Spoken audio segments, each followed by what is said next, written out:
everyone. Welcome back to Children of Éarte. We are so excited to have you. And Adam, who are our sponsors today? Thank you, Idle Champions of the Forgotten Realms. You can get an Electrum chest code on the overlay or in chat. Thanks for the continued support. We have Die Hard Dice, who has supplied our cast with Pivum's pint-sized polyhedrals. Fantastic. We love Pivum's it. pint-sized polyhedrals. Adorable. That like David Letterman. Perfect. Yeah. Pint-sized polyhedrals. Yeah. Pint-sized polyhedrals. That's it. So you can get 10% off with the code Éarte in their web store, and you can also check out in chat. There will be prompts and instructions for entering to get a $20 off promotional code that you can use on that order. I don't know if you can apply a 10% discount to using the promotional. I don't know. Maybe it works though. You should go try that out. Finally, tonight you'll hear the dulcet tones of Sirenscape because epic games need epic sound. I'm Adam Bradford, the CDO at Demiplane. I am playing Silas Sorrell, your dimensionally displaced magical super. Hi everyone, I'm Alicia Marie. You can find me on socials at Alicia Marie Body. I'm a custom artist, I'm an actor, and tonight I am playing Fairuza Armstrong, who never wanted to windsurf or crowd surf, and now she's doing both. Hello, I am Jen Kretchmer. You can find me on the interwebs as @DreamWisp or streaming on Twitch as DreamWispJen. Tonight, I am playing your friendly neighborhood troublemaker, Maeve Morgan Flynn, who is currently wheeling around the globe of death. We decided they are called, in a sphere of gravitational centrifugal force. I've renamed this room. I had previously called it the Feather Room for like feather fall and stuff, but it is now the Globe of Death. Which is much scarier. We bring slightly less threatening titles everywhere we go. Feathers, the Globes of Death. Globe of Death. Hi, I'm Lauren Urban. I'm the content manager at Idle Champions of the Forgotten Realms. You can find me on my website, lauren-urban.com. Tonight, I'm playing Carolyn Nebstern, who really wishes that she could turn into something with feathers because this room would be awesome. Wait, are we not having, it's not awesome anymore? Okay. More Flappy Birds. All Flappy Birds. Angry Birds. That's when it'll be Angry Birds.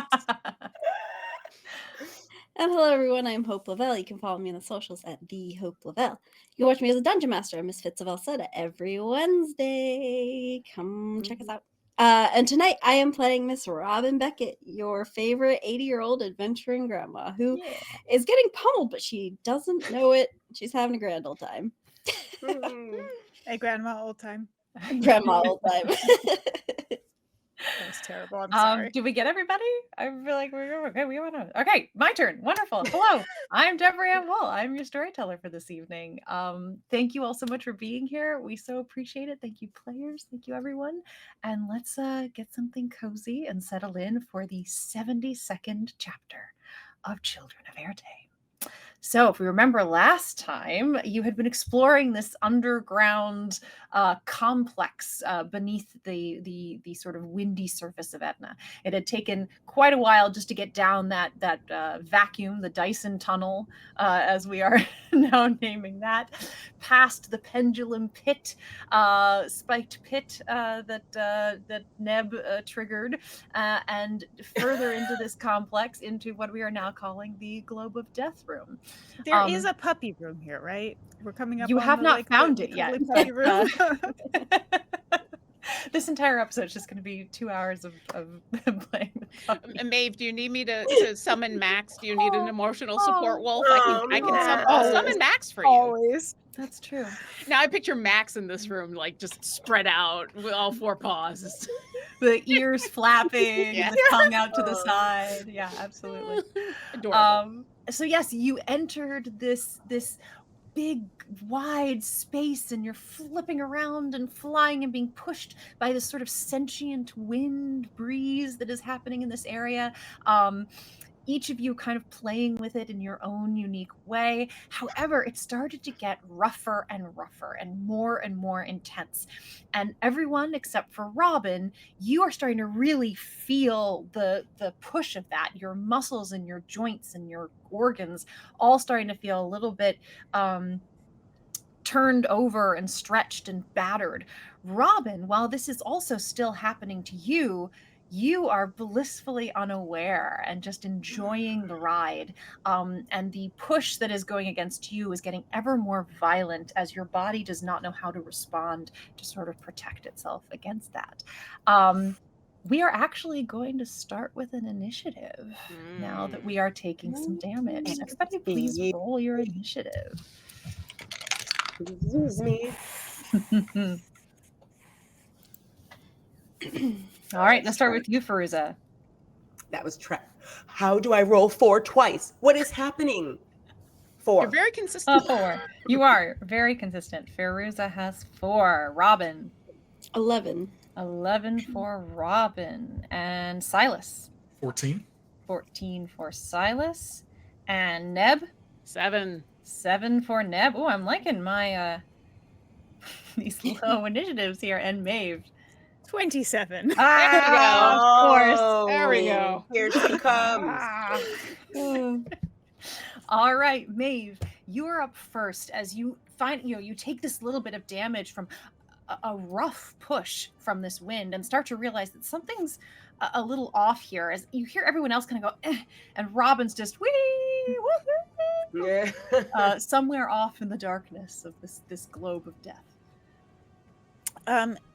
Do I see any places in here that I could grab onto, anything I could use to stop or slow down? So without doing a check, so without using your action to specifically look for this, the things that you have noticed are the walls of this space are really very smooth.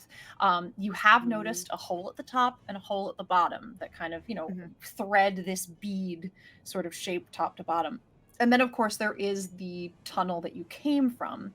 But you would have to get the wind or steer yourself towards one of those specific areas. Movement here, we're going to call it the very least difficult terrain. At the most, to pinpoint something really specific, you might have to use your action. Okay. I would like to... I'm going to pull out my pocket knife. Mm-hmm. And I'm going to flip through it. And I had that trident that I used. I am going to take that trident, and it's a fairly wide set trident, and I'm actually going to flip it behind me and try and use it to drag and slow myself by digging into the rock, which hopefully is soft enough that I don't expect it to stop me, but just slow my speed a little. Sure. Let's do like an athletics, but let's add some spell modifier stuff to it because this is your fancy magic. Okay. Spell modifier stuff. So just like what I whatever your spell modifier is, let's add that instead of your athletics. Oh no. 7? Oh no. Oh no. So you are rocketing. Like, I mean, you barely feel like you can hold yourself together. You're pinned by the gravitational force to this chair. As you throw this behind yourself, you are letting off sparks. Fire is spitting out of the back of this trident as you are pulled forward, and indeed are leaving some grooves in this fairly soft rock behind you. It is not slowing you down, however. As you are pushed forward, give me a Constitution saving throw. Okay.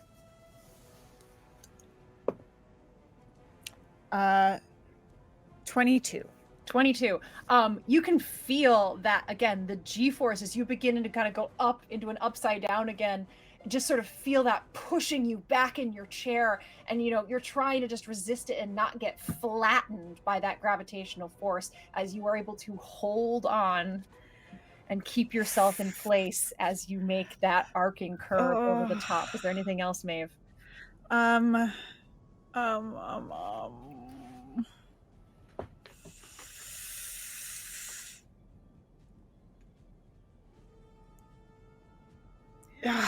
There's not a reverse of dash, is there?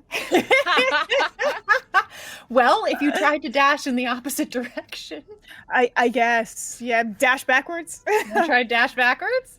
Sure. I'm for Sure. it. So you swing this thing around. So as you know, it in order to kind of make that maneuver happen, the wheels kind of crack on themselves. Again, more sparks. You all are watching this. She's just lighting up like fireworks as she's traveling around. I mean, it's like Back to the Future, just fire. But that little bit of friction as you turn yourself and try to move in the opposite direction that the wind is pushing you, it's now shifted. Now, you're getting blasted this way, but it manages to slow you down enough that if you wanted to change your course, you would be able to get a little bit of a chance at that. So at the top of your next turn, we can unless you have a reaction that'll get you there.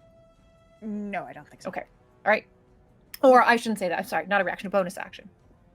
That was my bonus action. Oh, that was okay. It was the dash, yeah. And so you still have a movement. Oh, then go ahead. Go for it. Then I'll start to head toward the bottom, I guess. The bottom hole? I think that's going to be easier for people to get to. Fantastic. So as you screech and turn yourself around, slowing down yourself just enough that you're able to kind of, as the wind pushes you, you can almost like sailing, sort of use it to sort of push you to the side a little bit as you start to make your way down, almost like those pennies when you put them in that slot and they go round. That's what I'm a little worried about, that it's going to start going faster and faster as we get toward the bottom. So it's you're starting to get kind of pushed, but you're able to use this switch in momentum so that the wind that is pushing at you is now sort of pushing you in this downward spiral, but it is going to start to pick up speed again.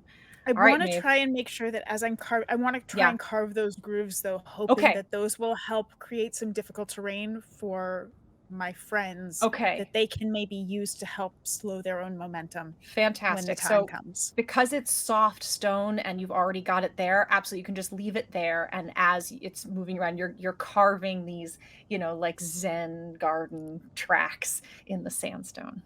All right. The wind gets to go. Here we go. And this wind is going to attack you, Maeve. These are pretty darn nice. That's going to be a 23 and a 25 to hit. Yes.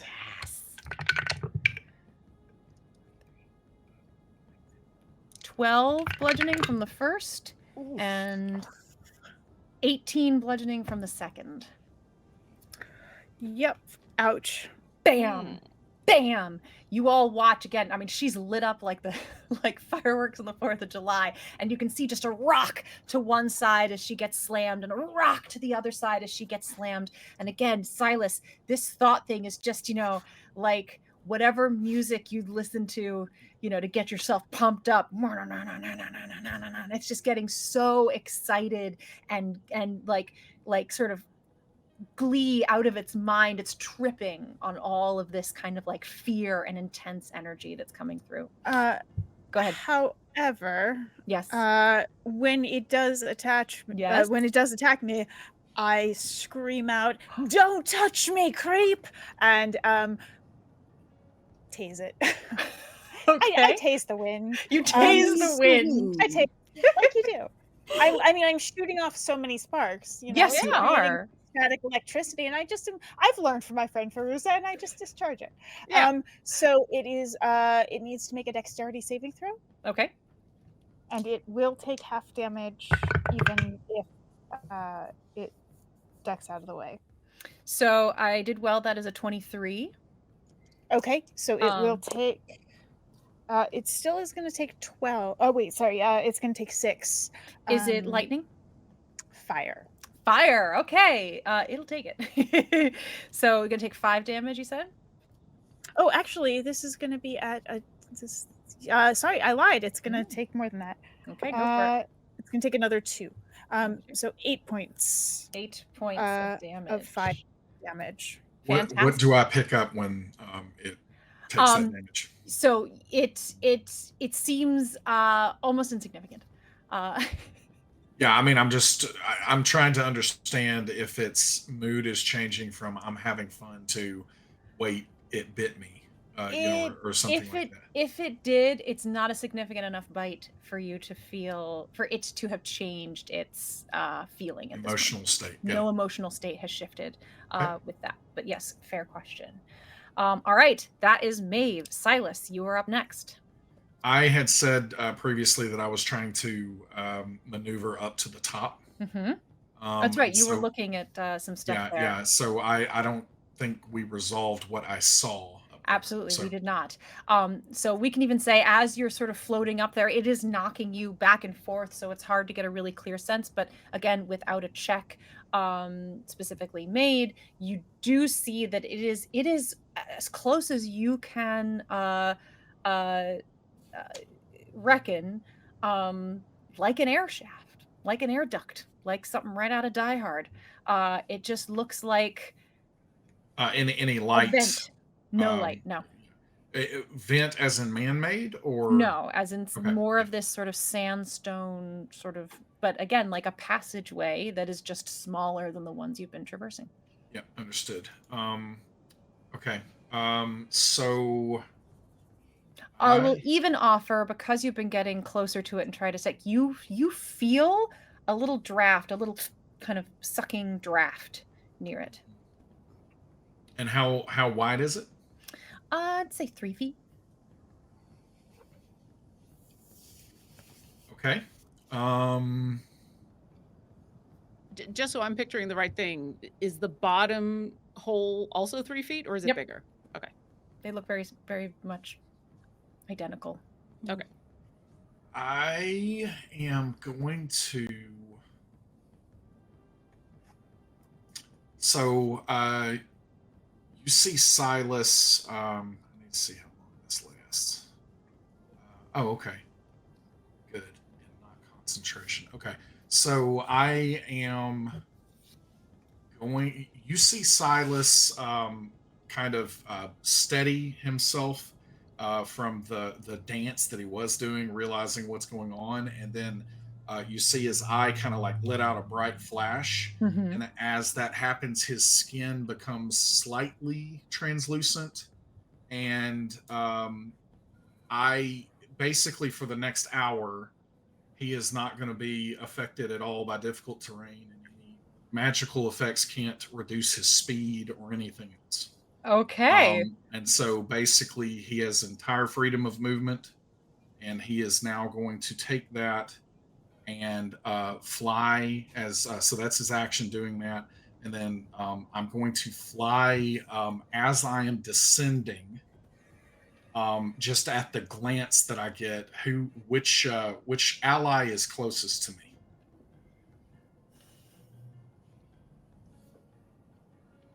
It would probably be.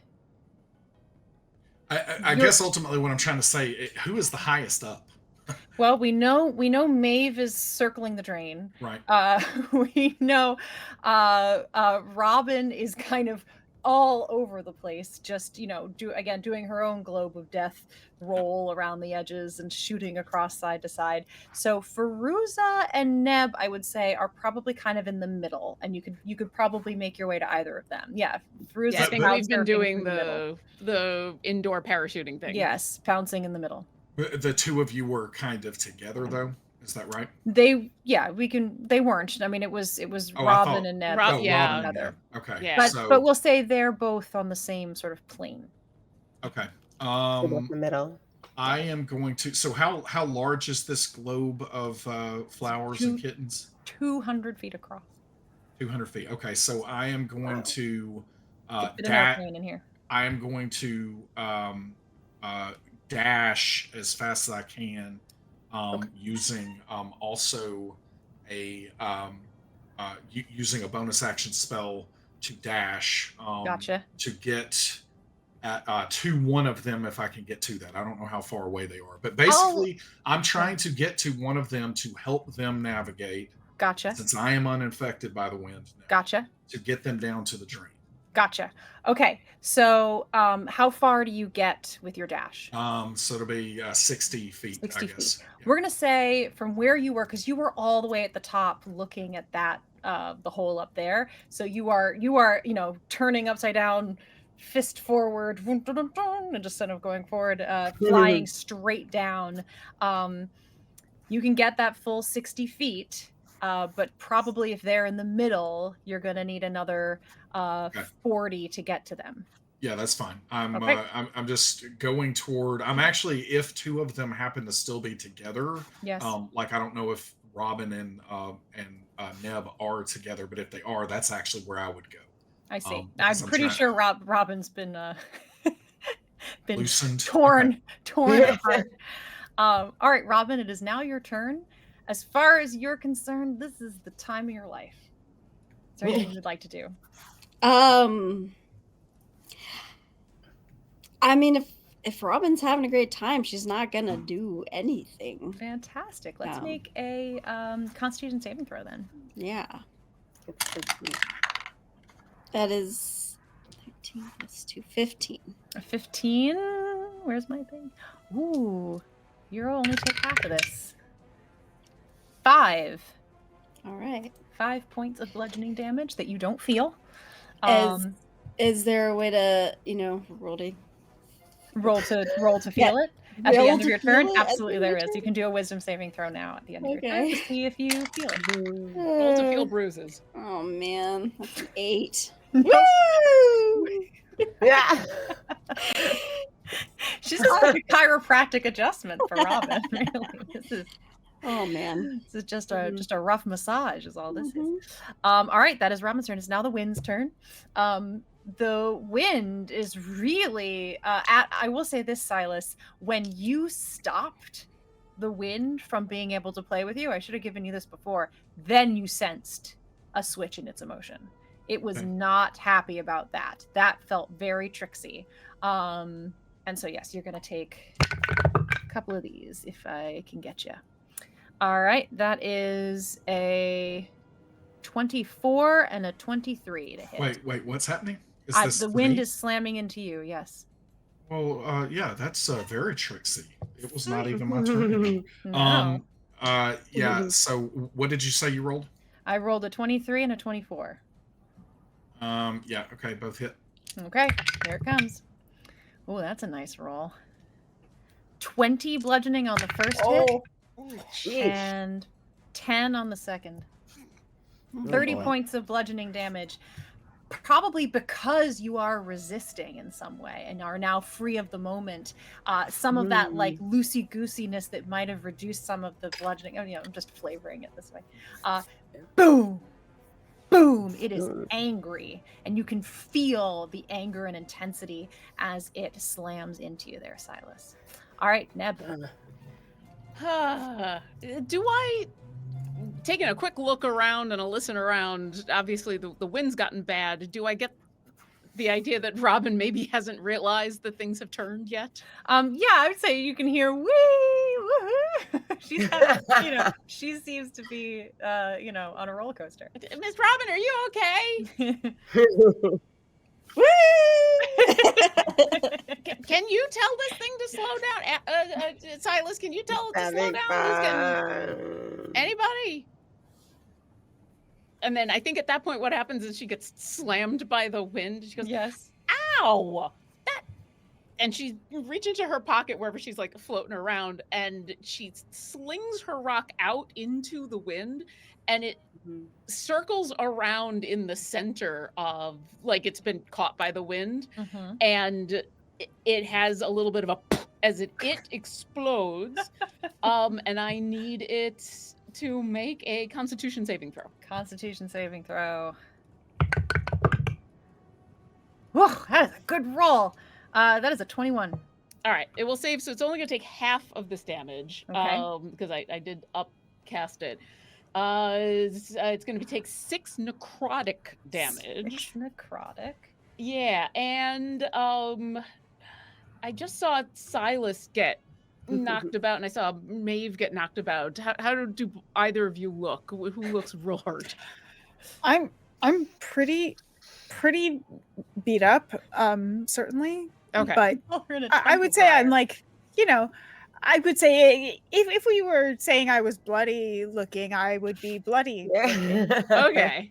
Maybe bloodied. You know, Looking. it's internal damage. But, Yeah. you know.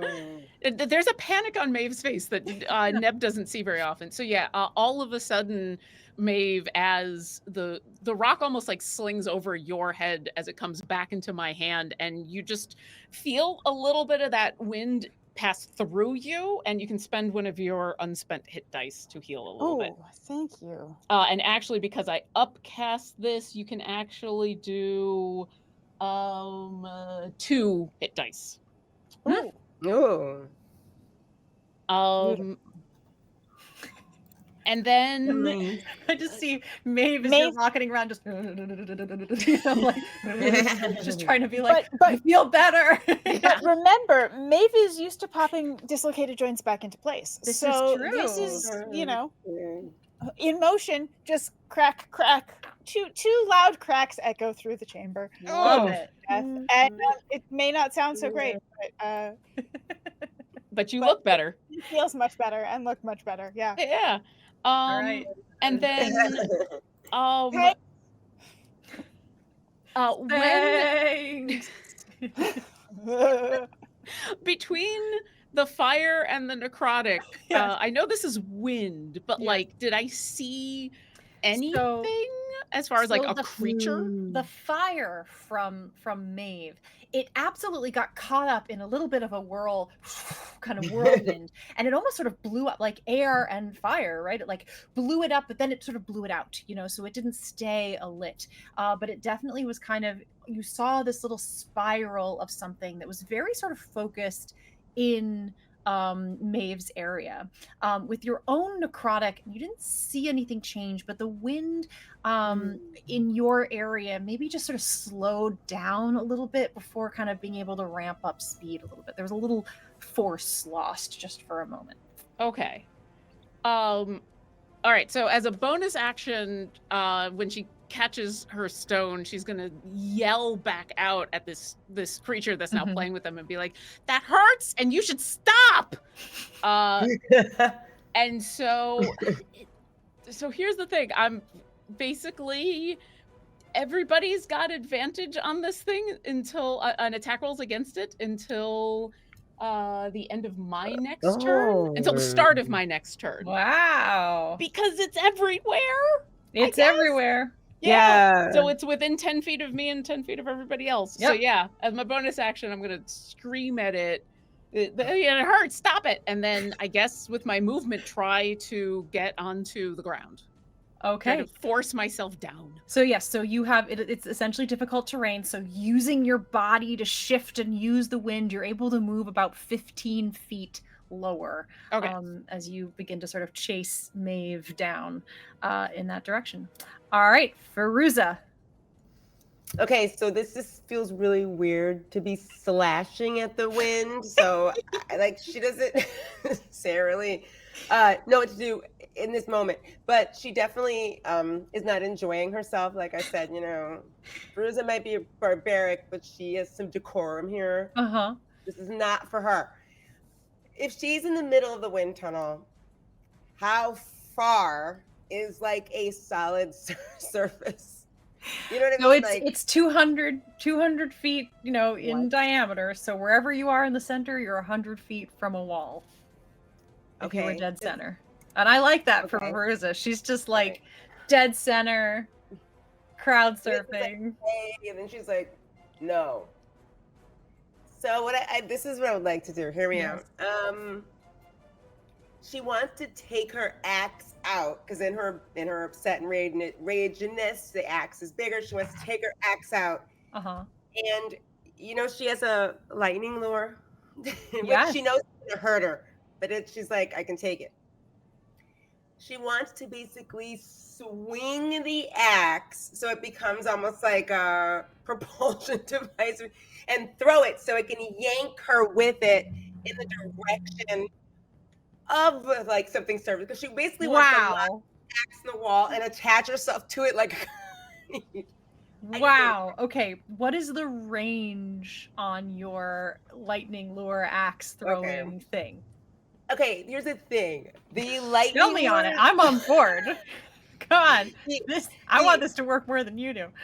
Yeah, because it's like the length of the axe, which is I think what do we decide the length of the axe? So it's like Well, the axe is, it's okay. Length You of the have a axe. throwing range of your axe, so that's some of it. Yes. Throwing range, and then it's just axe, how long that and lightning lure like is. 30 feet the lightning. It's Okay. double. And how far can So- you throw your axe? How far? Can you throw your axe 30 feet? Oh, well, now that she's who she is, let's Yeah. look up. She has this thing called, here we go. It's called, I don't know if it's elemental cleaver, because now she can throw further Okay. than before. It's 40, is it 80 feet? No, it couldn't be 80 feet. That doesn't make sense. Maybe. Maybe it's 60 feet. Hold on, wait, I'm losing. I mean, it's magic. Maybe it is 60 feet. Yeah, maybe Okay, it's 60 feet. Let's go with 60 feet. I'm okay with Yeah. it. So, Mhm. what I'm imagining you're attempting to do is from the center, you want to throw your axe Yes. and let the lightning lure kind of pay out and grab onto the end at that 30 feet and see if Yeah. it'll drag you the 30 Yeah. feet with it, where it goes Yeah. 60 and you go 30. That's kind of the idea. Yeah, kind Okay. of like have it drag me out of the centrifugal force they were talking about. I don't know. Like she's completely confused where to go with this. So she's just like, I'm gonna go in a direction somewhere What direction would you like to attempt to go? towards. Well, she sees Neb and Robin. You can see Neb people and- moving towards Yeah. the Yeah, the she decided to drain. go in that direction. Yeah, so she's gonna like base her core strength here. Woof. And then Okay. get stung by her own lightning lure, but that's okay. It's minimal Okay. damage. Let's go with just an athletics. You're Okay. just, this is just the axe throwing competition. So this is just an Yeah. athletics. How hard and far can you fling this thing? Can you fling it to its farthest range? Okay, and I have advantage on me doing it. Let's see. Thank God I have advantage. Let's see. I better not roll the same thing. 27. Hey! Oh my God. Okay. So Look at this Fairuza, dice.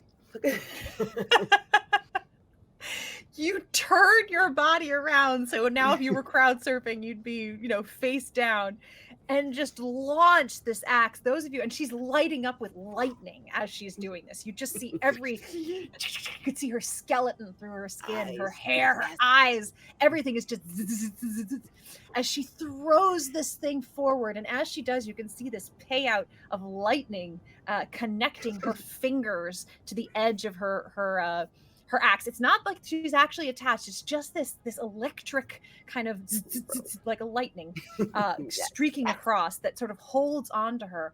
And then you are yanked, Fairuza, as if by magnets. You are pulled towards that thing. It pulls you that full 30 feet towards your axe coming back into your hand. That's perfect. Anything else you want to do? She's gonna hang out there and wait for more information. All right.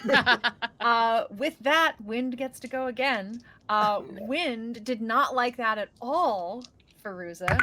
Here comes 2 slams in your direction. I've got an 18 and a 27.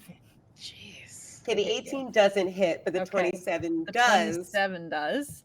And in fact, when that first hit comes through, Fairuza just out of practice says, "Oh, I object." And when she says that, a giant pop-up, those pop-up things that like the tents that go pff, that are really hard to put back in the round position. Uh-huh.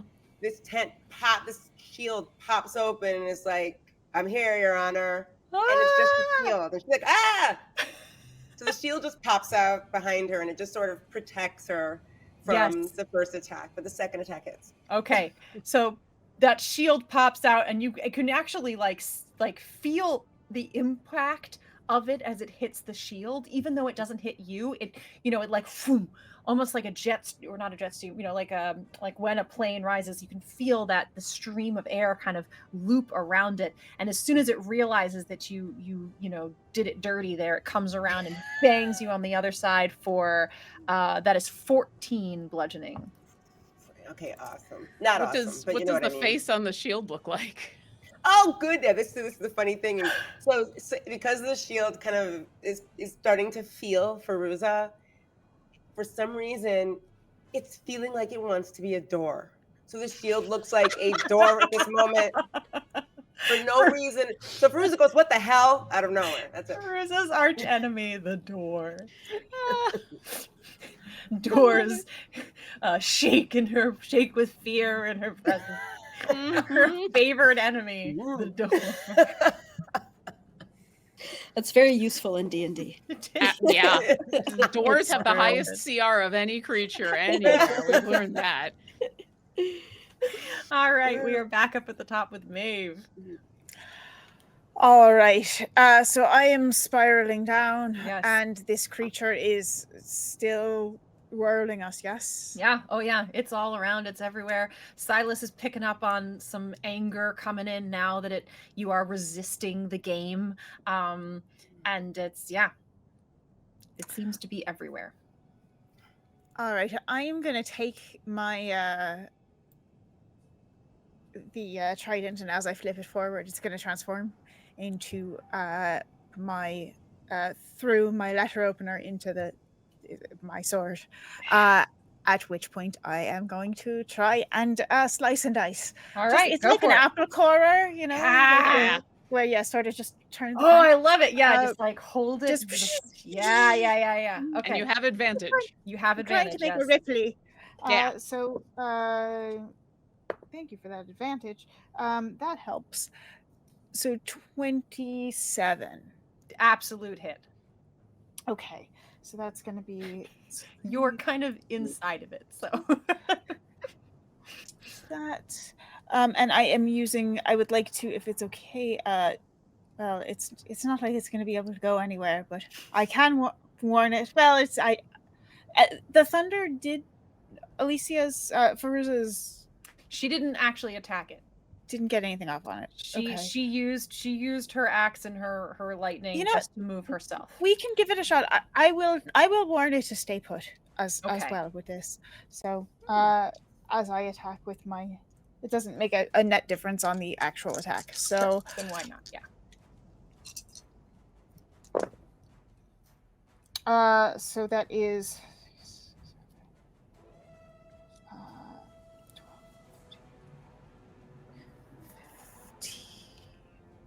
Can I throw anything else on this?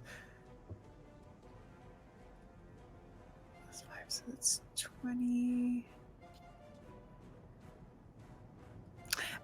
It will be 20 points of damage total. Of that, one is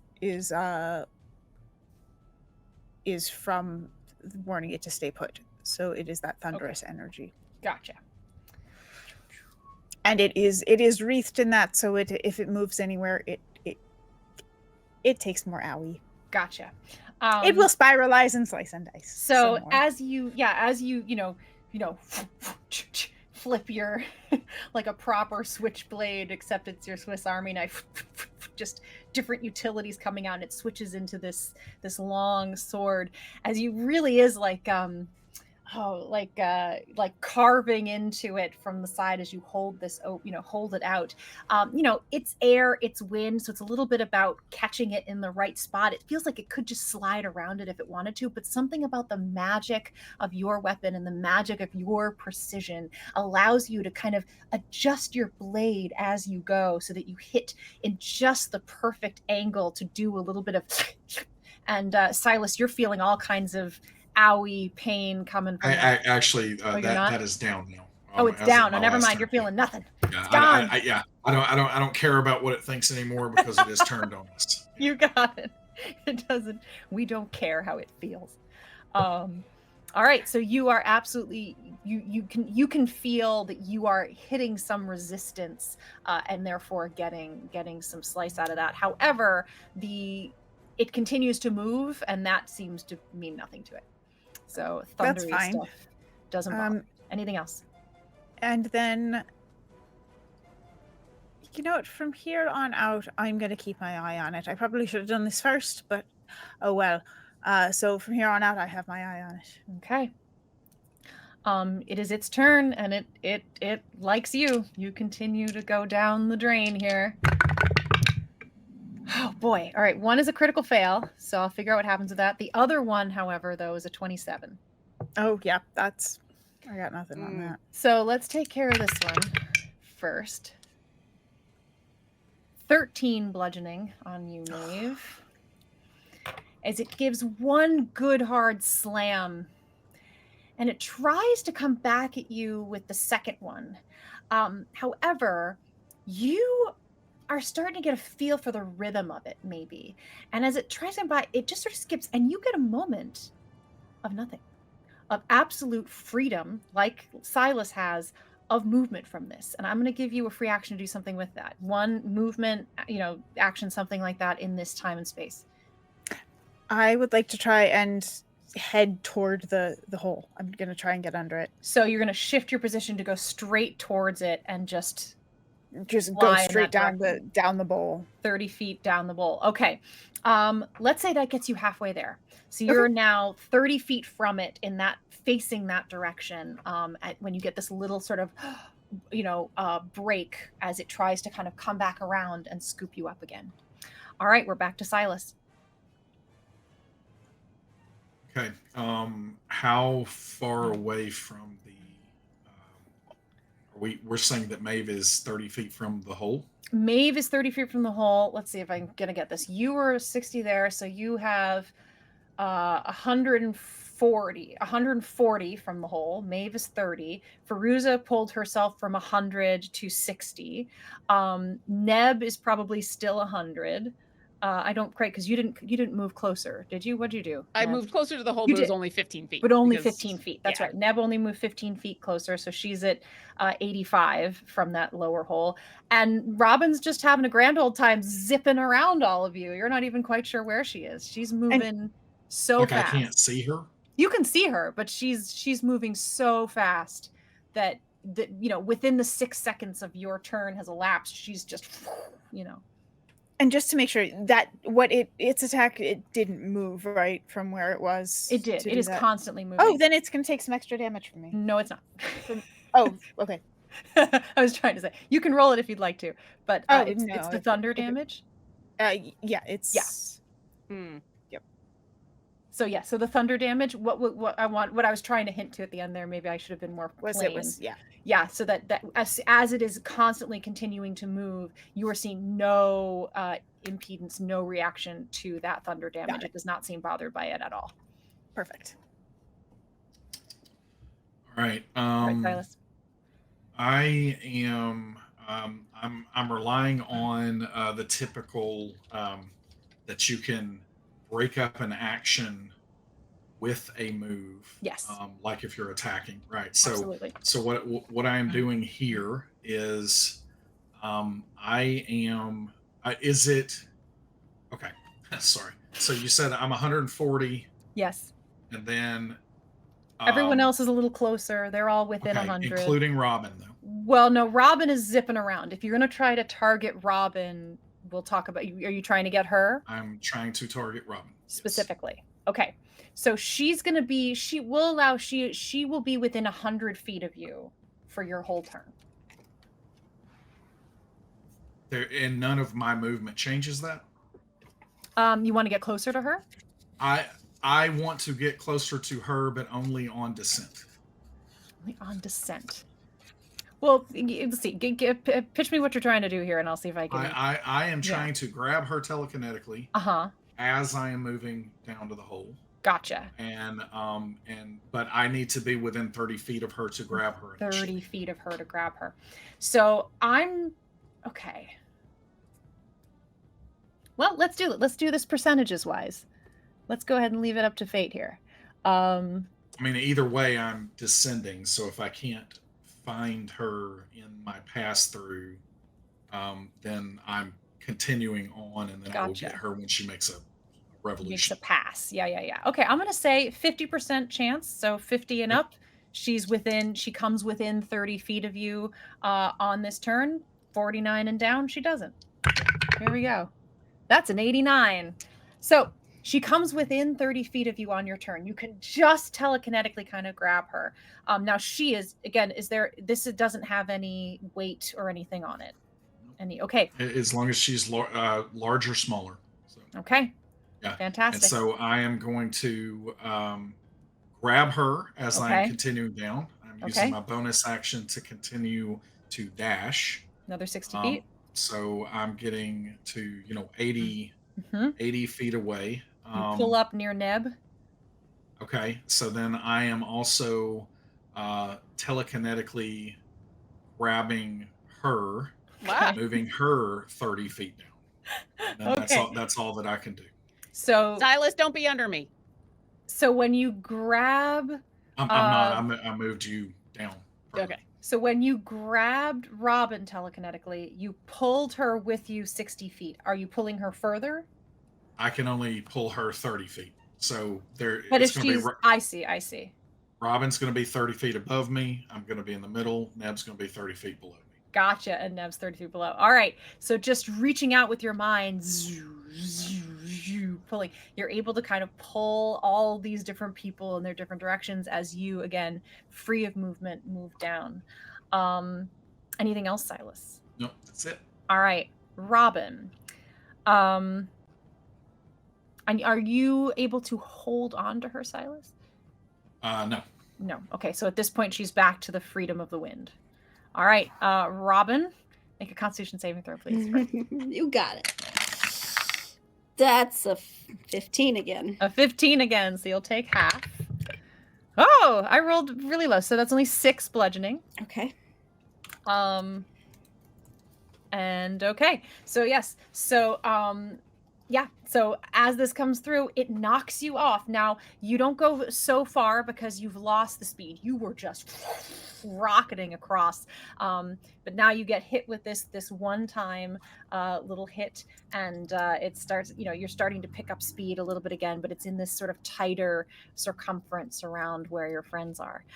You can now make a wisdom saving throw Okay. if And- you feel anything. As you make that wisdom saving throw, something about Neb calling out to you and being like, I don't think this thing is friendly anymore. Go ahead and add a d6 to that. Thank And- you. Oh, I got a 6 on that. So that'll be 21. Woo! Robin, your eyes suddenly clear and go, ow! Oh my god. As you start to feel every bit of your body sort of feels sore and wrung out of energy as all of this sort of realization of what's happening comes back to you, and your eyes widen, and this floor sort of opens up beneath you and you begin to fall within this moment. It is now the wind's turn. This portion of the wind here. Wait, She's I not missed falling a down. little bit of Don't that. worry. Yeah, I hear you. guess what I'm saying is, like, you're saying that the 3-foot hole opened wider. No. Oh, what- Just that when she realized what happened, she had a little Looney Tunes moment. Oh, She got it. floated in air for a minute and then dropped a little bit. But Got the it, air sorry. is continuing to be around. She's not falling. I just was being flavorful, not clear. But anyways, it is the wind's turn. This wind. Oh, this is the wind that's mad at you, Silas. I mean, the wind is, this particular one is. Let's see. The wind cries Silas. The wind cries Silas. Because you are defying it. Or you just did. So I think it is going to come right back at you. So two windy slams coming your way. Oh, these are less. That's an 18 and a 12. I'm going to use my reaction telekinetic shield. Don't get hit by you. All right. Nobody hits Silas. Silas remains secure. It is now Neb's turn. Okay. Neb is like, well, it's really easy to batter me about. I'm tiny. There's not much of me. Try battering this. I'm going to turn into an ox. Ah! I looked it up because I was looking for what can I turn into that's the heaviest thing, and the ox is 3,000 pounds. What? So yeah, I thought it was the ox or the moose, so I've been like frantically Googling. So all of a sudden in midair, and she'll probably, it'll hurt when she lands if this works, but she just and she wants to look as close to what Tall Run looked like as possible. Yep. In the event that maybe this thing knows who Tall Run is and might be distracted for a second. So yeah, she's gonna turn into a 3,000-pound ox and just snort and see if she falls. 100%. As soon as your weight shifts from 110 or whatever Neb that, is, yeah, soaking wet, to 3,000. Yeah, you fall like a rock. Okay. What did we say? You were 85 feet up. That's what it sounds like. Is after moving 30 additional? Oh right, 30 Yeah, additional, move so 30 55. So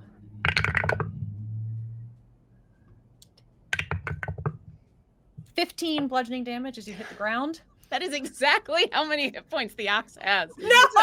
No, that's great because it got me to the ground. That's exactly what I needed. So yeah, she turns into an ox. She turns into Tall Run, just and then falls. And it's like something out of Hitchhiker's Guide. Here we go again. Lands, and when the ox hits the ground, all of a sudden it's Neb. Her human-ish form standing there is just like, see, yeah, how do you like it? Wait, I don't know if that's exactly, ow. How close am I to the hole? You are very, very close. I mean, let's say maybe 10, 15 feet from that hole. Okay. Because you were You've got like movement still, right? Yeah, that was just your action. This was a fall. Yep, my action was to become an ox. To become an ox. And then the falling got me out of it. Yeah. So sure, I'll take it. Yeah, I guess I'm gonna use whatever I can movement-wise to get over to this hole that Maeve has been heading towards, and I want to look down it because especially with it being so small, like, do I see anything down it, and do I think Fairuza can get through? You definitely think Fairuza can get through. Okay. Fairuza's skinny, even if she is, very tall and muscled. Yeah, it's 3 feet in diameter. It's like even slightly larger than a manhole cover, right? Like it's sized for you to be able to fit through. Okay. And again, as you get there, just like the seam in the tunnels you were looking at before, it has this little sucking kind of feeling to it, where if you put your hand near it, you can feel it kind of want to pull your fingers in with you, like mail tubes. Okay. Like it has that suction feel to it, that if you were to let it would just suck you right in. Mm-hmm. I'm gonna have that second where I'll look at everybody. I'll lock eyes with Maeve and be like, huh? I'll use whatever movement I have left and just head first, dive in. Oh my god. She goes like this. Pretty much. I see everybody heading towards the hole. I have nothing else that I can think to do. This is where we're going. Like, why are you looking at me? Because I imagine she's like crawling on the ground to make sure she doesn't get picked up by the wind again. Gets a hold of the hole and is just like, all right. She just, like a little roly-poly bug, head over heels, somersaults into this hole and disappears. Neb, we will come back to you. Oh my god. I'm gonna go scout out everything. Bye. That is 100% how that goes down. All right, Fairuza, is your turn. Was Neb the first one in here again? Neb. Second. She's the Neb's first. gone. Neb is the Neb first is always one in. the first one. The littlest tank in D&D. Always the first one in. Oh my god, that's a children's book. The littlest tank. in The tiniest D&D. tank. The tiniest tank. That's a book. I'll get together with a couple people. Good We'll write that grief. book. Yeah. Okay, so yeah. It's a little Fairuza- fairy barbarian. Oh my god, with a The giant tiniest that's tank. with like a potty mouth. That's even funnier. Okay, so Fairuza definitely clocks. Yes. Ned getting, I don't know, flushed. Yes. Whatever. And she is. She's like, whoa. She doesn't want Ned to go down by herself. She looks, and then Fairuza would also look over at Maeve.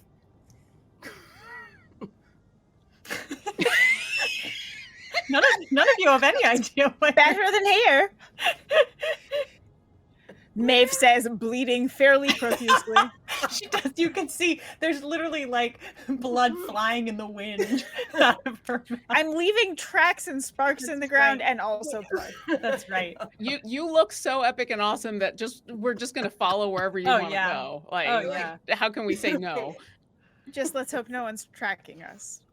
Oh, God. That's a later problem.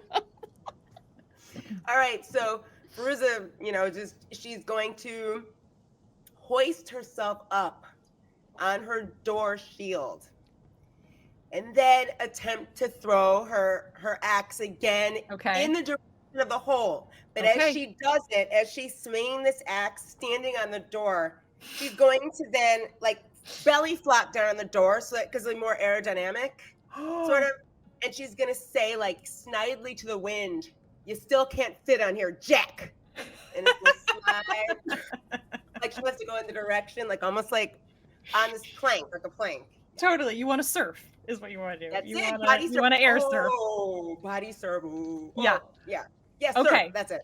So this is your athletics to see how far you can throw this axe to Yes. pull you forward. You're doing the same move as before, except now you want to see if you can increase your distance using the let's see if I can shield. do this. Okay. Come on. Oh no, I'm gonna need that. Need that advantage. Oh God. 15. 15. 17. Okay. No, it's plus 17. two, yeah. Yep. Yeah. You throw this thing, it's in the right direction. You use this lightning connection, magnetic connection you have to it. Mhm. You can throw the axe farther than your lightning connection, but because you're on your shield and using this lightning at the same time as you throw the axe, you're able to continue to let it, like you're water skiing on a bodyboard, pull you forward so you get like a dash 60 feet of movement out of this. From where you were, I'm fairly certain that gets you to the hole. Mm-hmm. Yes. Like What would you like 60 to do? feet. That's all I want. That's all I needed. What do you want? You want to go in? You still got? Yeah. She's going in after Neb because All right. Neb is like a roly poly and by herself. By Fairuza, except she goes in more like like a stick caught in a in a whirlpool. It's kind of a little bit more jagged and stiff, but she gets pulled right in. And she's gone as well. Fairuza, we will come back to you. It is the wind's turn yet again here. The wind, we've got Maeve, Silas, and Robin still going here. It missed you, Silas. It's mad about that. Here it comes. Oh, those are much, much better. Oh, I'm on 27 and a 25 to hit. Both hit. Oh, let's see if I can get you. I will be down. 9 plus 5. That is 14 plus 13. Unconscious. Ouch goes Silas. As that happens, you're gonna lose, I think, that free movement. So suddenly the wind starts to pick you up again. No, it's not. It does not. The free movement continues. Yeah, it's an hour regardless. Oh, sweet. Thank you for telling me. Okay, so actually it means you start to fall. So, as this happens and he begins to plummet down, Maeve, because you are next up, would you like to do anything as he's being Yes, fall? if I can try and intercept that fall. You want to get kind of under him, or how do you? As what do you much want as to I do? can, yeah. All right, it's Try and catch him in difficult the turf. terrain, but you are close, so you want to try and get underneath where he's falling from. Mhm. Fantastic. Robin, you also have a reaction if you would like it. A reaction? Mm-hmm. I don't think I have anything as a reaction. Unless, I think I'm too far from him to do anything too. Okay. Right? Yeah. I mean, it depends. But all right, Silas is falling. As he comes down, Maeve, what is your hope just to like be a soft landing? Is your hope to catch him? Is your hope? I think it's to catch him because Okay. I think sort of keep him in the momentum and make sure that if he's out that I'm able to sort of protect him because I just don't want him Gotcha. falling and then just getting pummeled. Gotcha. So here's what we're gonna say.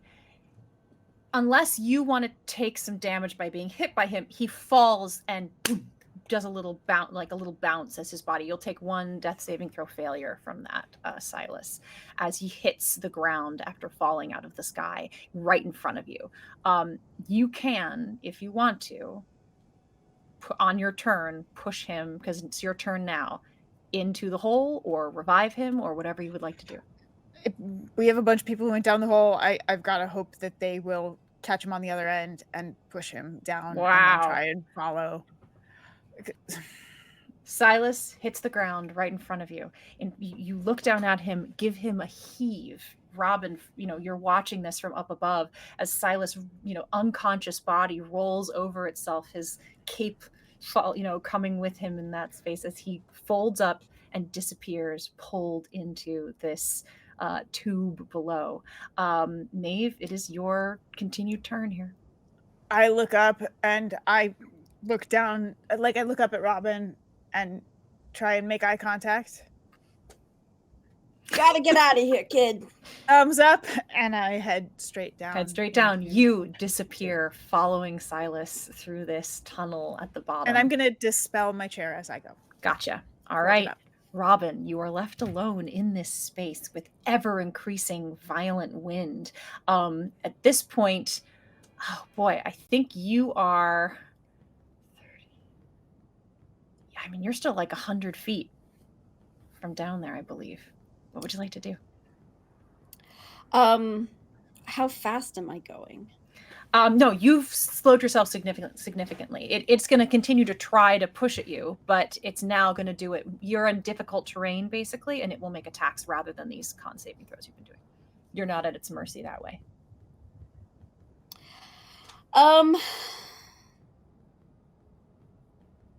Oh, and we skipped over Silas's turn there. So Silas, you need to make a death saving throw.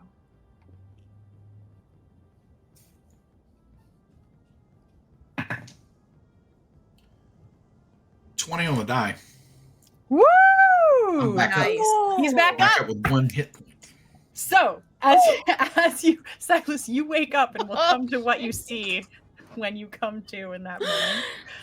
I'm sorry, Robin. We also skipped over a wind, so it is going to make these attacks on you. One of them is I'm pretty sure gonna miss. Well, maybe not. 16 Misses. Okay. The other one, unfortunately, I think is gonna hit you. 24 Hits. Silvery barbs. Okay. I roll it again, right? Yep. And I have to take a second. Take the Yep. lower. Mm-hmm. That's gonna be higher. Okay. It's still gonna hit. However, I already rolled it. No lie. Both ones on the die. Hey! That is only going to be 7 bludgeoning damage Oh my god. from Okay. a full hit. Okay. I mean, literally, I wish I could. That is Oh, these that are is a pretty 1 on die. 7. That's a 1. There we go. Those are very Okay. pretty. They are very pretty. All right. So you've survived. Now it's your turn. About 100 feet away. I don't think you play nice. I think you should take a vacation. Casting banishment. Ooh. What do I do? You have to make a charisma saving throw or be banished. My wind is so charismatic. So charming. Oh my god! Oh my god! That is a 1 on the die. You know why? It's full of prayer. She's And Robin that's is a not minus. meant- I have a -1 on that roll. That's amazing. Untouchable, unstoppable Robin. You banish the wind. I banish it to the realm of Terun. Or keep it in your Talron. back pocket or Talron, something. yeah. Talron, you banished it to Praxidiki. Ooh! It says I can, well, I don't know. It says You to don't- another plane of existence. Another plane of existence. Maybe you don't even know where it goes. Maybe it goes to the Vale. Who knows? Ooh. Ooh, and somewhere in a Suddenly- market in Éarte, someone's shopping for oranges and fruit, and they get Fucking Éarte. swept away. Oh no. That's how hurricanes happen. Oh no. Well, And a butterfly flaps its wings in Central Park. Mhm. So the wind is gone, which means there is nothing supporting you, Robin. You begin to fall. Would you like to do? You did an action, I assume. oh, That was man. an action. Does it take full You 6 have- seconds for me you to have fall a- 100 feet? Well, no, that's what I'm gonna say. You have a bonus action and a reaction, a bonus action and a movement. Also, if you know, I'm willing to let you attempt to aim for the hole. But my boy. question is, in a whole round, do I Yes. fall 100 feet? I mean, if you, I can say it takes slightly longer. I mean, I think you would, but let's say we can give you 2 I mean, rounds. no, Want no. another If round? you think I would, then that's fine. I think you'd probably fall the whole thing in 6 seconds. Okay. 100 feet is not as actually. It's like 10 stories. I wouldn't be able to do much anyways. Yeah. I mean, I could do something, but I guess in a round I can't. Yeah, I mean, I was once a Can you get in your backpack or precision, something? a Get in your synchronized backpack. swimmer. And I'm just gonna Oh, There you go. It's like the hide, like at the high circus. dive. We've been doing circus acts. This is you jumping off the top and go into a barrel, right? Yep. Oh my Like God. the Cirque du Soleil. Yeah. Oh, that water thing that they do water in one. Vegas. Mhm. Yeah. amazing. I'm gonna say acrobatics, unless you absolutely hate that idea and you want to try something else. Yeah, this is fine. Well, it is. I'll take it. Uh, I think that makes acrobatics. sense. I'm just gonna Performance? I'm gonna put it out there, Robin. I believe when you cast silvery barbs, you had to give the advantage to yourself, didn't you? Oh, can I do Oh, that? absolutely. I love you. I'm oh my just- God. I'm just gonna Absolutely. say it. Oh, thank goodness. Okay. Here we go. Acrobatics. I'm so glad that's advantage. Because that was a 2 and now it's a 19. Oh.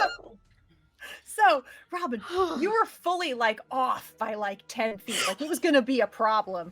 But again, using some flips and turns in the air and sort of manipulating your body and scrunching up into a little ball and then pushing yourself out and using the natural, like obviously just the air force of air against you, spreading out wide with your backpack and your jacket to kind of give yourself a little hang glider floaty thing. You were able to aim yourself directly into this drain and This is the sucked up. coolest thing I've ever done, and no one was here to see it. Oh, man.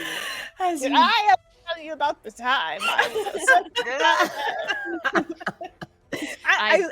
Now my new headcanon is that this is how every one of Robin's coolest job moments has gone. Yeah. Mm. Which is why she always asks if she's ever told you about the time. Because she has to tell the story because no one was there. No one was there. All right. Here's what happened as each of you disappeared.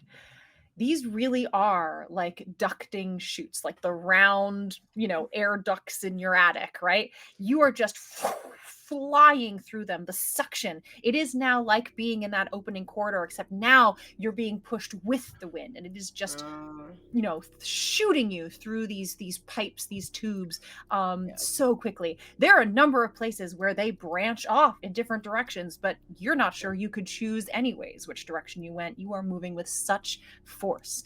Every once in a while you can feel other things that are seemingly like different entities kind of moving or pushing you side to side. There are different windy beings or things pushing in your way, as each of you kind of make your own path through these branching corridors. Silas, you come to sort of in the middle of this moment, but because you have this freedom of movement thing, you are not being pulled by this. You are kind of just sliding as if you were on a slide in a playground kind of thing, because I assume you're still affected by gravity. Yes. Yeah.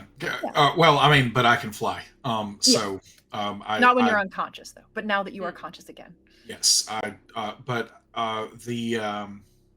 Can we see each other, or No, you we by have ourselves? and especially because you went in one at a time. Neb was long gone before anyone else, made their way in. Can I make a case that I went in right after Silas? Sure. And you know what? Because he's not being pulled with that same kind of force, he can you were kind of braced by him. He could, give you a little bit of resistance. So you guys are kind of sliding. But you can feel the tug of it. It wants to pull you faster. Yeah. I mean, if there is, I have no idea how long this is actually taking, but if it is taking any time at all, then I am using that to heal myself, and then I am going to mentally communicate with Maeve just to say, hey, just where we're aligned here, we're just going to ride this out to the end, right? Because that's probably where everybody else is. That's what I'm hoping. It was that, or let us all keep getting beaten up by the winds and ouch. I completely agree with you there. So I guess we just see where it dumps us. All right. So you continue to kind of move in the direction. If you guys want to make some choices when it comes to these branches, we'll come back to you in a minute to make those kinds of choices. The rest of you, you're just kind of at the mercy of this wind. Fairuza, those of you with some strength, if you wanted to try to stop yourself, I'm willing to let you take a chance at that. I mean, Neb and Robin, you can as well if you think you would try. I don't think Neb would try, especially since she was the first one in. I think, first off, I don't think she thinks she could stop herself. And even if she could, it's going to be like the shoots when we were in Ivy's world and we were taking the shoot down. Like, if I stop, then Fairuza's just going to barrel into me again. And that's just going to be a bad thing. So she's just going with it. Yeah. Okay. So you're all just going with it. After a good while of kind of being pushed around these branching corridors, you kind of fly out into this open space. And Neb, immediately, it's the hive. It's that large open space that you saw back at the very beginning of this. There's a little bit of aloftness before you kind of fall onto the, sort of diagonal slanted edge and begin to roll or slide or drift down towards the middle. A number of you come out of different chutes in here. And I'm just going to say for ease here that wherever you are, you can either grab on or hold yourself. There's not a major fall that's going to come out of all of this, but you're sort of spit out into this main, area, this large chamber. It's, again, similar to the one you were in before, except it has all these little holes and spots, and you're all kind of beginning to sort of slide down towards the bottom center of this. Neb is laughing because we went through all of that just to end up in the place we could have just immediately gone to. So she's just like, when she sees that everybody's come out and everybody seems to be okay, she's just gonna lose it and laugh. As you start to laugh, and as all of you kind of see each other kind of, barreling down towards the center of this space where you were earlier, that relief washes over you and allows you to look at the dead center bottom of this room that before was too far away to really see the specifics of. Yeah. And there's a person lying on the ground, unconscious, in tatters, rags, and is surrounded by little sort of faintly glowing glyphs around their body. Okay, well, that was a very roundabout way to get back here again. I didn't see this guy when I looked the first time, but I didn't enter this room, so a friend of anybody's? What does this person look like? Yeah. And what do the glyphs look like? So the glyphs, are your typical sort of fantasy feeling. But I will offer, because you've been looking at the pocket watches, you've been looking at Steve, you are quite familiar with these motifs that have shown up on the doors, all the different things that you've seen.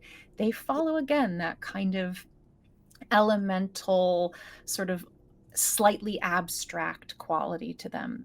And the glow of them is very, very faint. It is one of those things where the first time you enter the perfectly dark room, you see nothing, but it's like slowly kind of begins to get brighter as you see it.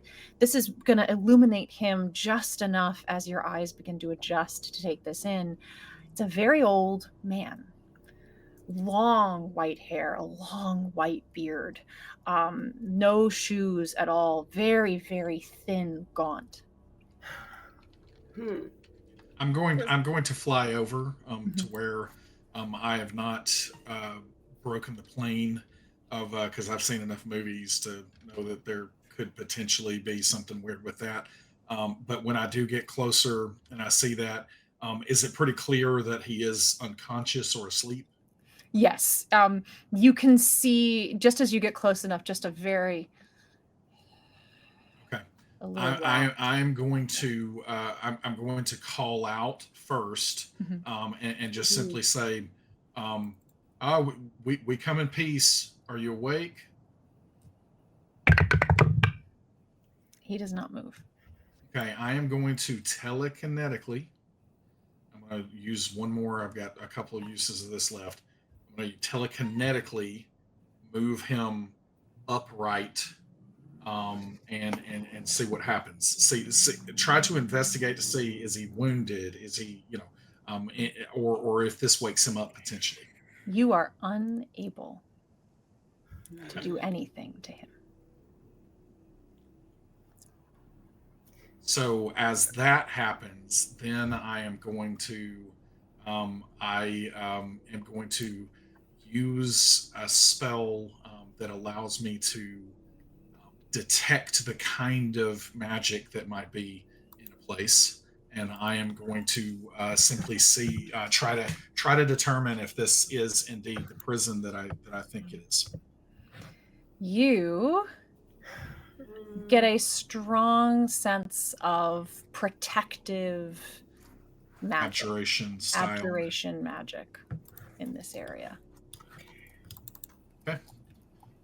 And then I relay this to everyone and just say, yeah, he's in some kind of like magical prison here, everybody. And he didn't respond to me, yelling at him. Fairuza, you might want to try it and see if it wakes up.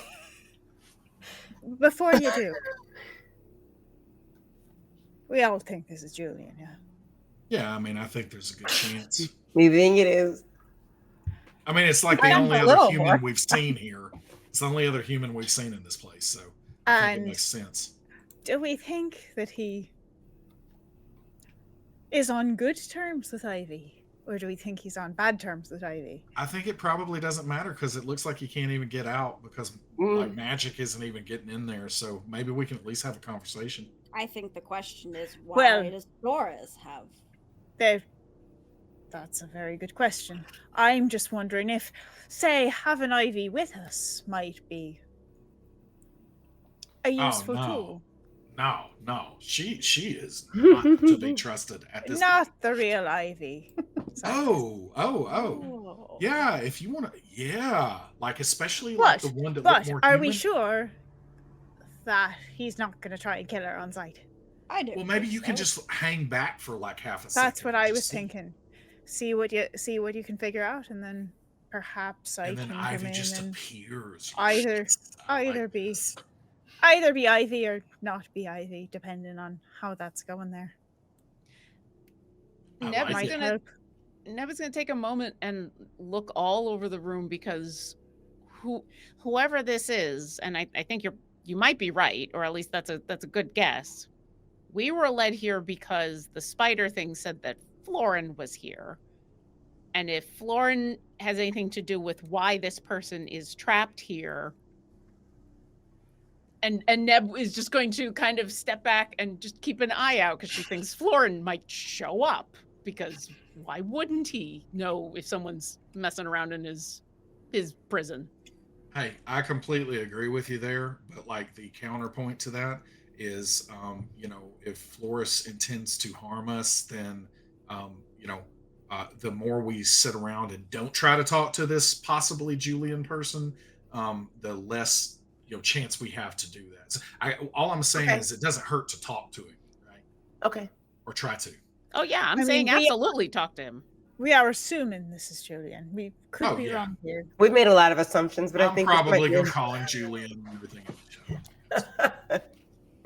But I mean, okay, so who would feel the most comfortable approaching this person who maybe hasn't seen human types in a long time? No, I'm very approachable. Like, it's totally fine. Like, I mean, I can just hover over. You're gonna them, fly you know, over Silas. you know, and but what I'm saying is, like, when I try to talk to him, and you know, hey, I'm kind of talking loud right now, and he's not waking up. So, you know, I don't know if this is even going to work.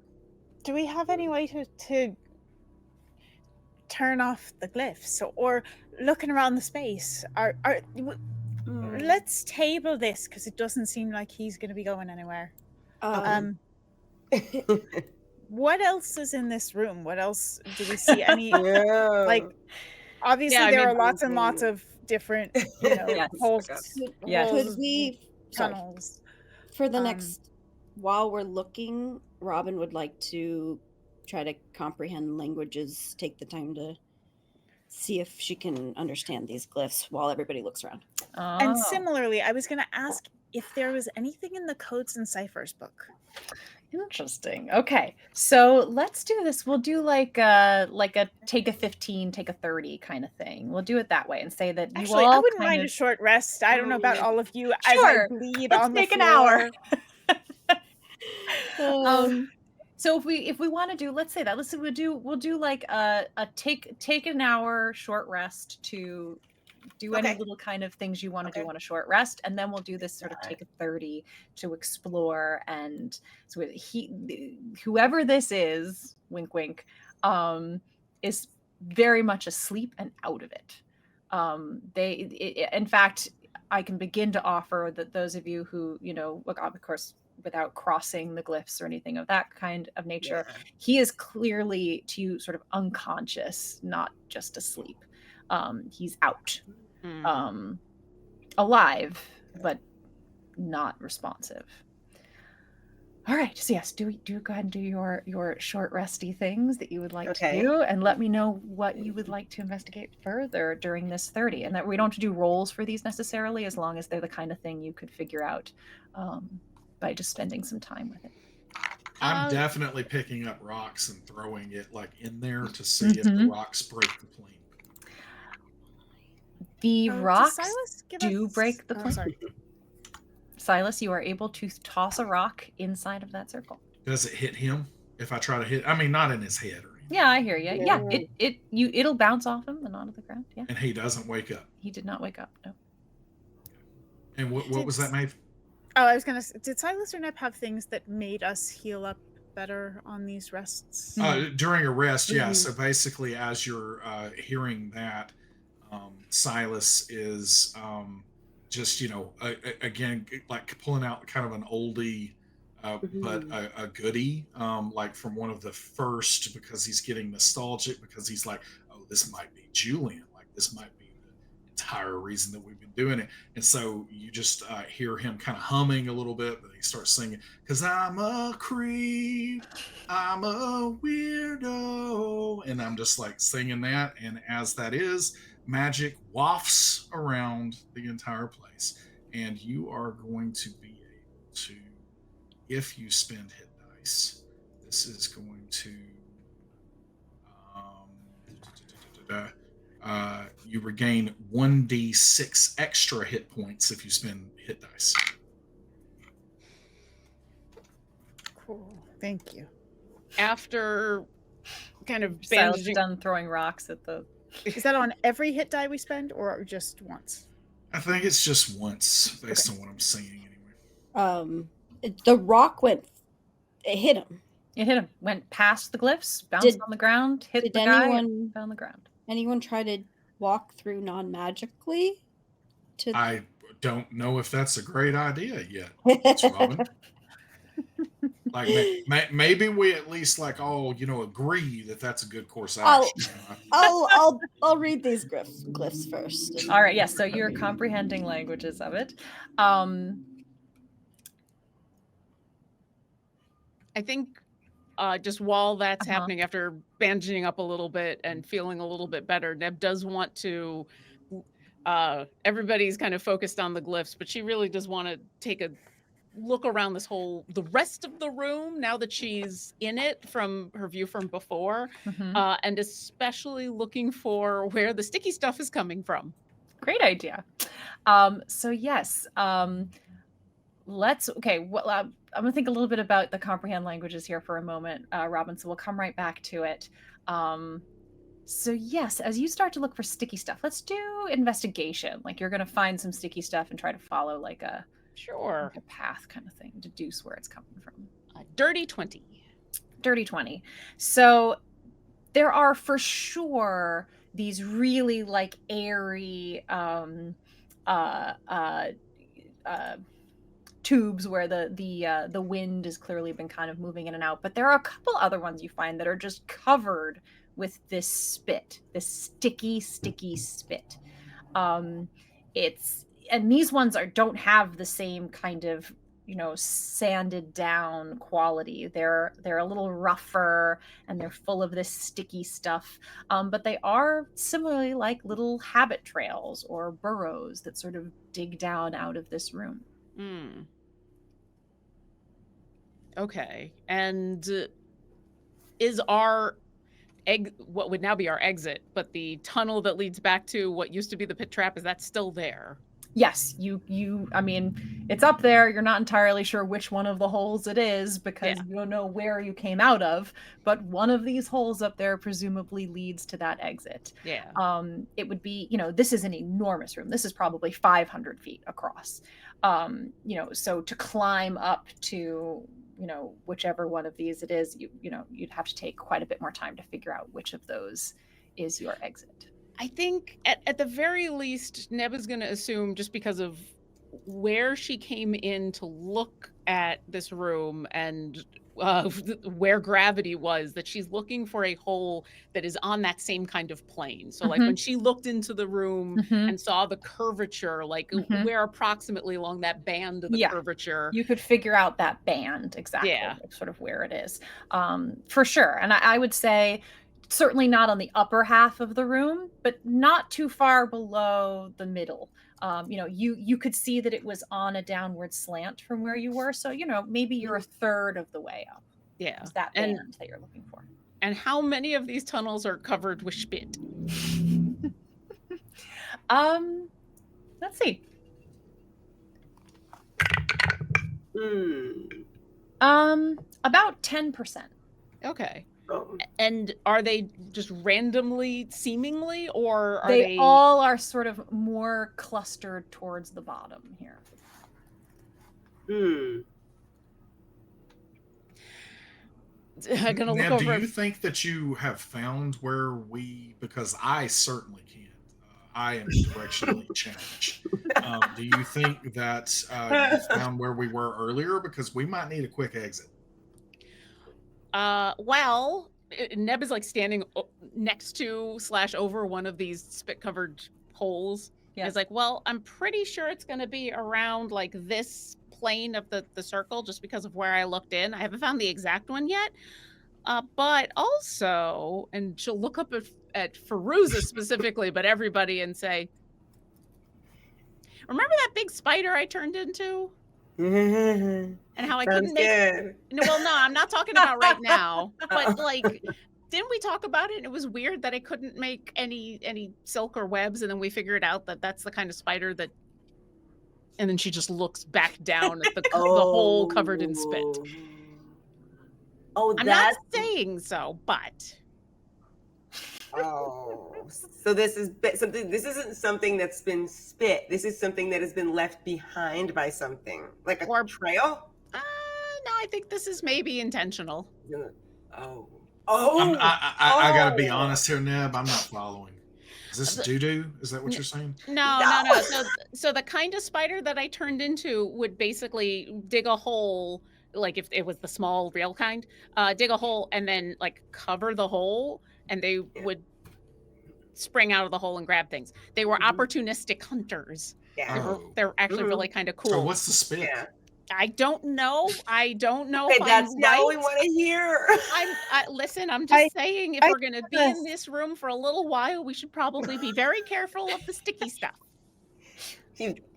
I generally else? don't touch sticky stuff unless I know what it Does is. anybody in this room have powers that can take samples and discern what the sample is?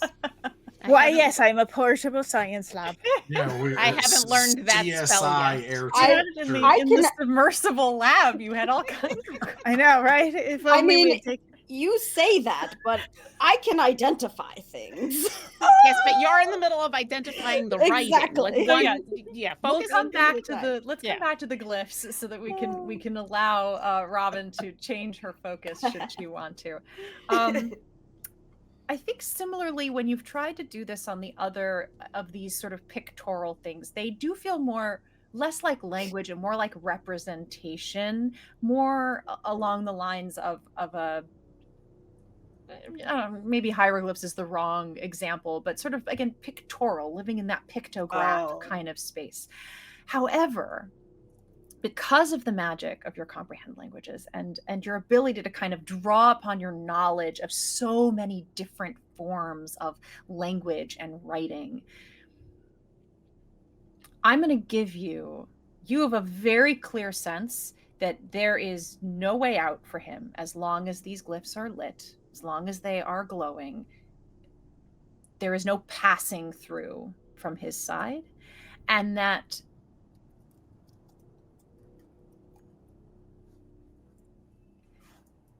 this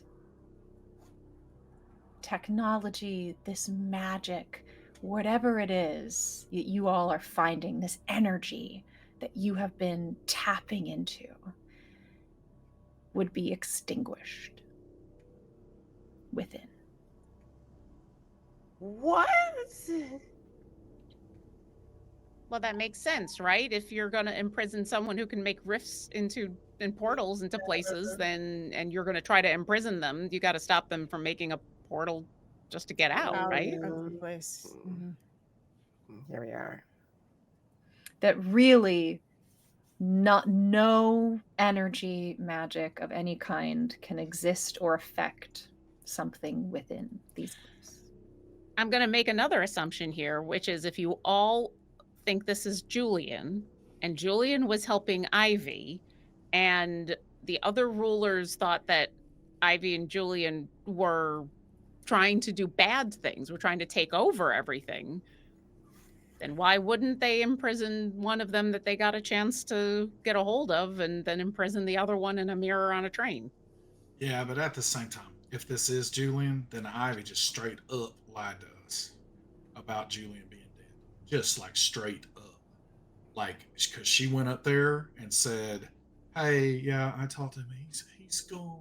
Looked all aloof and lizardly, and all of that stuff. And so that by the way, that is a lie. If this is Julian. You might be right, but I don't know what that would gain. It means that she's lying. Why? No, people don't lie for no reason. People lie because they're trying to. I'm saying that maybe Julian is estranged from Ivy now. Like that's what I'm saying. I'm saying that we shouldn't automatically group them in together because she wanted us to think that Julian was dead. You think she had I'm saying that the other rulers probably linked the two of them together, and that would be why. If all these assumptions I know true, why he's imprisoned. I'm saying that if we're getting him out, or if we start talking to him, we don't need to automatically assume that him and Ivy are jiving. But that's what we've been saying since the beginning, hasn't it? Well, I don't know. I thought we thought they were in love for a long time. I thought they were. I still kind of think that. I'm unsure whether. Why would she lie? We all talked to somebody in that mist. Like, why would she lie about it? Well, and that's what I'm asking. When people lie about things, I didn't talk to anyone in the mist. People don't lie for no reason. Sorry, most of us did. I didn't mean to exclude you. When people lie, they're either hiding the truth for a reason, yes, or they're hiding it. So why? What would she gain by? You know what? I could keep asking these questions, or we could just try to wake him up and ask him. Yeah.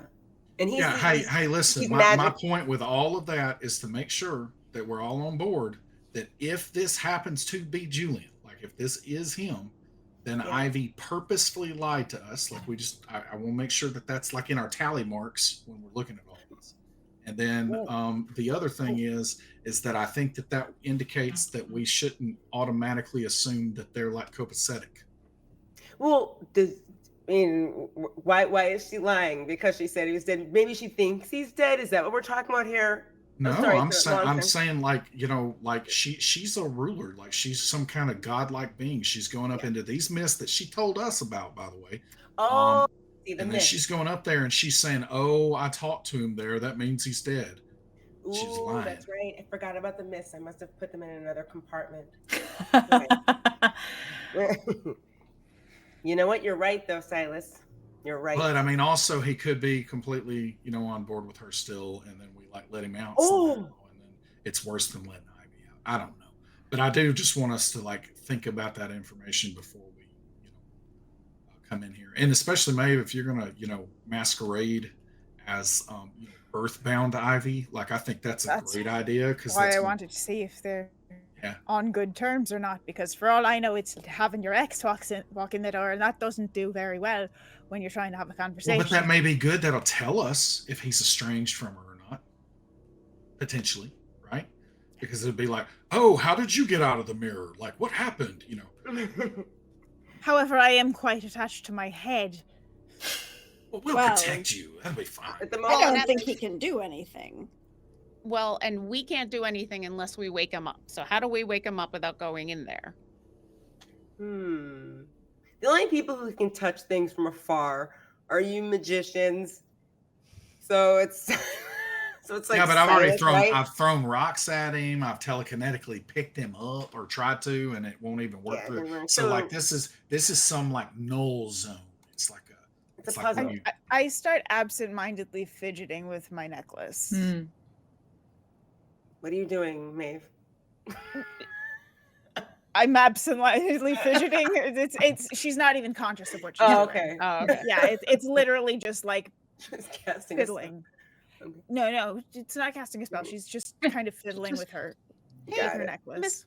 Miss Robin, is the glowy glyph things, are they only keeping him in there? Hard to say. If one of us stepped in there, we might not be able to come out. Well, our magic definitely can't get through. Like somebody else try to cast something in there. Well, I actually was thinking of something way more mundane. What if someone just reaches in and drags him out? If it's going to stop, your arm could get cut off. Okay, that's a possibility, but when we draw straws and see who has to do it. Well, that's why I was going to ask if Miss Robin got anything else out of that. And Maeve, did you have an idea? Well, thinking about the Codes and Ciphers book, was there anything in there that flagged in terms of the layout of the symbols, of the design of them? I mean, obviously that was a book that we got on the train early on, assuming it was a normal book, but maybe it's a normal book. But you do know that, Julian was quite fond of these kinds of things and had safes and codes and things implanted throughout his train, and his, he was a little paranoid too, and so there's, that piece of it. So I would say with your sort of gaze through that,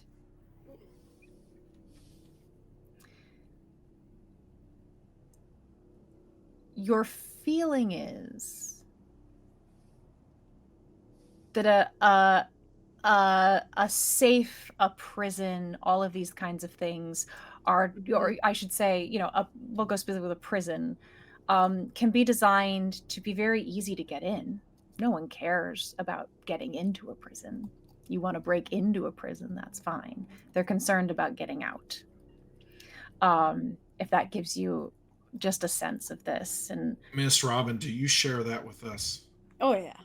Okay, so as you share it, Silas really passionately goes into, wait a minute, I've seen an entire movie where the entire point was to break into Alcatraz where nuclear launches could be stopped. And sometimes it's very difficult to get into a prison. I just want to make sure that we're also, remembering that point. You got it.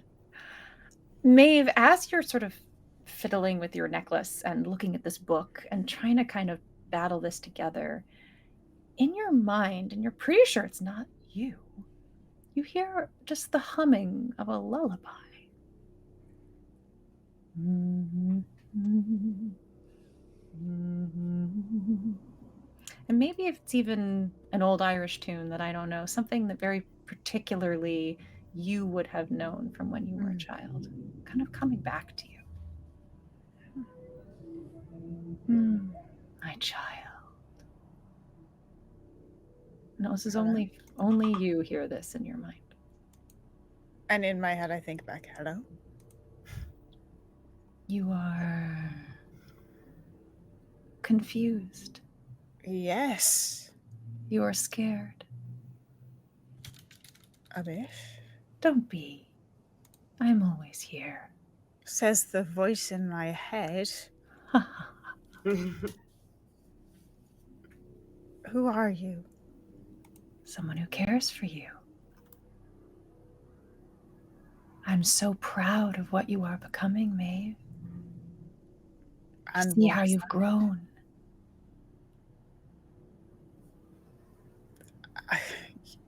You've been washing me? How long have you been there? Oh, as long as you can remember. You asked of me something one night. I did. You did. It was the ask of a pure, innocent, a true, full-hearted ask.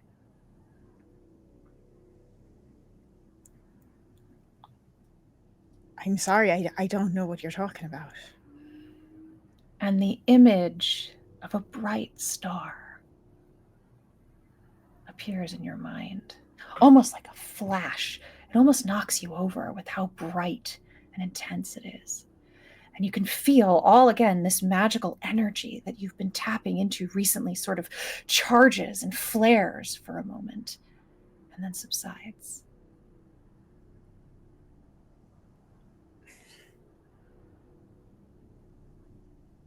Do you need my help, Maeve? I think I do. I want you to be happy. You've always been a good girl. Well, you don't know me very well then. That's what you think. I know you better than you know yourself.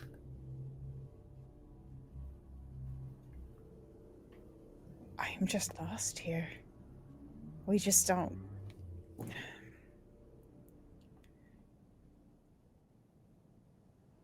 What do you need? Some answers. Those I cannot give you. Some tools? Now we're talking. What do you think would help?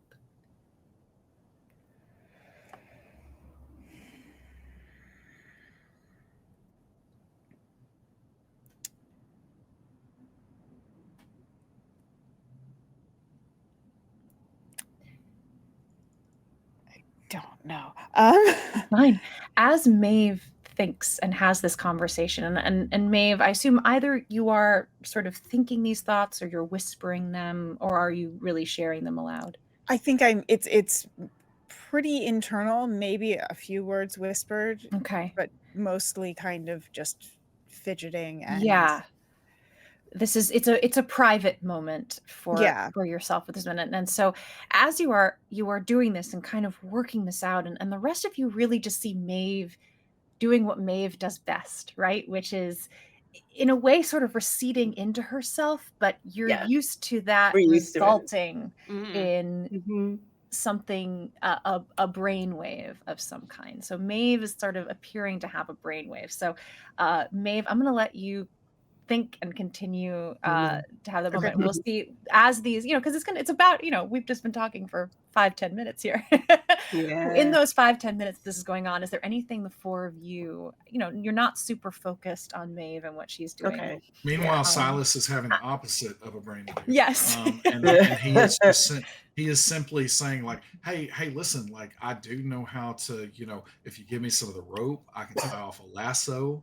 And like, we don't have to physically go inside there. I could like lasso his feet maybe, and we can all just pull him out of this and see if that works. Sure, that sounds great.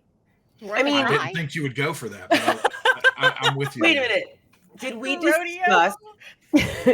did we discuss deactivating the rooms, or was I like missing an action during that I don't conversation? know if we should deactivate.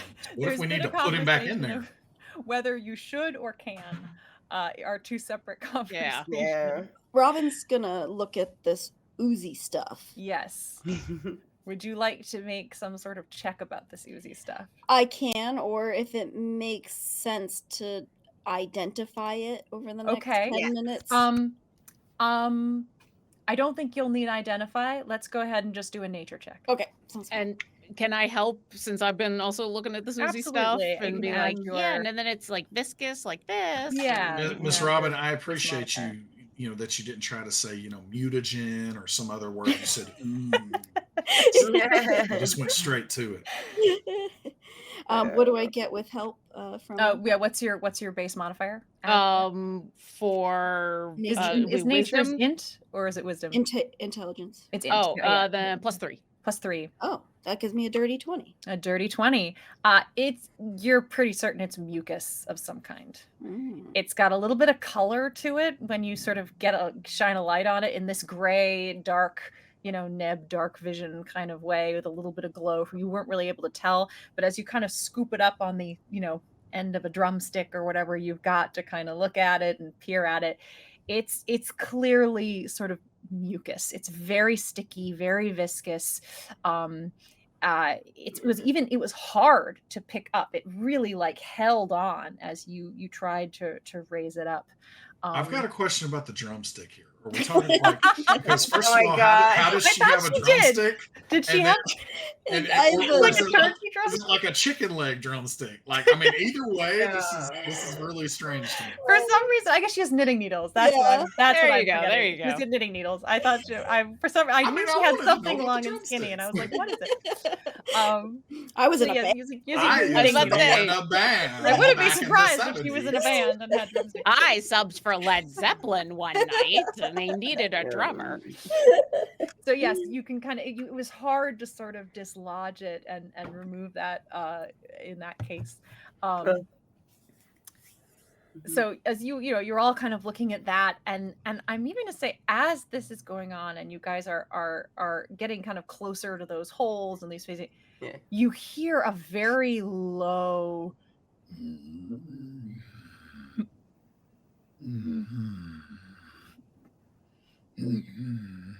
I look at something breathing. Not Julian, like is not Julian. Okay. Yeah, from within whatever one of these holes nearby. You're not sure. You're getting this very sort of bulbous. Is something coming? Or something sleeping. So because Neb has these assumptions about what this might be, she's gonna just lean over and really listen to see, is this something she can understand? Would you in that way? Yeah. She's gonna try to listen and see if this is a beast that is speaking. Oh my god. Oh goodness. Oh you know god. what? It doesn't have to be small anymore, does it? No, because just speak. It's just speak. I can just speak with animals. So absolutely, it's a beast. Oh my god. You essentially hear yum yum. Me want cookies. Yum yum. And get the distinct feeling that it's in some kind of amphibious reptilian kind of animal type dialect that you are potentially speaking to some kind of frog as a froggish type creature, that this is a croak. And it literally says cookies? It says cookies. Me want cookies. And whatever that means for it. Lock eyes with Robin. You don't Cookie happen to have Frogster. any cookies, do you? I think the Cookie Monster is down below us. Yeah. Wait. The Cookie Like the Monster's coming actual for Cookie us. Monster. Well, it says, yum, I want Yum, cookies. yum, And I all want I've got are cookies. berries. I And thought then, you could only talk to animals. well, I What? understand. I haven't talked to it yet. I haven't tried to talk to it. I'm going to do that shortly, but it very clearly is hungry. I have a granola bar. Uh, I'm going There's to not a cookies. yell down to I the have some beef creature jerky. through Yeah. one of these holes and say, I don't have any cookies, but we got some berries and a bit of a granola bar if you'd Do you like. hold out the granola bar? Sure, I'll Do you give have it to it? Neb. You give it to Neb? Yeah, and I've got my half a handful of As good you- berries. As you say that in whatever sort of croaky, bullfroggy sound exactly, the longest, stretchiest, most disgusting blue tongue reaches out, latches onto the granola bar in your hand as well as your hand, and Uh-oh. begins to pull, wrenching the two of you in. Please give me a Oh, no. strength saving throw, Neb. Oh no. We'll come right back to you, Maeve. Your best stat, Neb. It's all good. Oh, I'm so good at it. It's a 7. It's a 7. Neb gets pulled up off her feet into the hole as this blue tongue just sucks her into this hole. We will be right back to all of you in a moment. While this Oh, was no. all going on, Maeve, as you were talking with this, she says, just tell me, my sweet, what do you ask of me? What can I do for you? I think we need a door. A door. Oh, perfect. And as you look over at the glyphs, 2 of them go out. And with that, we will call this the end of this episode of Children of Éarte. Thank you all very much. Neb has just been eaten by a bullfrog. Cookie As I Monster. wish you would have wanted to go. Maeve has made a door. You're not necessarily wrong. This is how I thought Neb would always go.